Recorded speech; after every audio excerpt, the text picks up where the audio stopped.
Te session part parlok te kene kalong kaji mentep na ki kam belapenla da ka SSC nam takipus jong ki multitasking staff bat havelda balada pila pendep ya ka kelas 10 pas sajrong te kene ke video kade na banta ka jong pi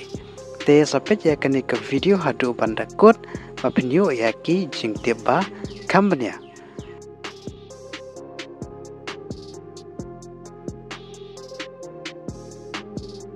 Ka Staff Selection Commission kalapanlad ya ki job notification nam takipus jong ki multitasking staff bat havelda bat kalastat mansumit ya ki application form go jong pi kadai hadu kalai hutrik ujulai arajar arpusaw te nam takipus jong ki SSC multitasking staff ki bdei ki non technical bat nam takipus jong ki havelda ki bdei ki CBIC bat CBN te barok ki nombor ki pus ki belaj ki don hadu prahajar laispa arpandriu pus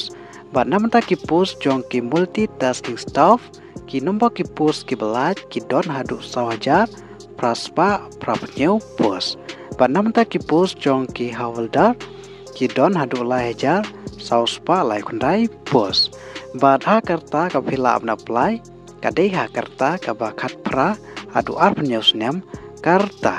bat namanta ka relaxation part laisnem namta ki OBC sansnem namta ki SC ST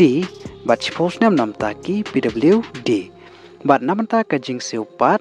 kadai khat prahajar hadu san pandri hajar khandai spa haka shibanai bat namanta ki karan pule ki shimi ki bela pendep ya ka kelas 10 pas na kano ka recognize board bat namanta ka application fees namta ki SC ST, PWD, ex-serviceman, women candidate, nil, omdan. Bat namanta ki UR, bat OBC kadai shispa. Te komno philap na apply. Te parlok lada pidon kamon bat ka keran pule philap na apply online teng ba ka official website jong ka SSC recruitment portal haswa ka live hutrik ujulai arjar arpusaw. Te parlok lada pidon kano kepat ka bapimpat syai bha sngeu bha ban komen ha kanika video kublai shibon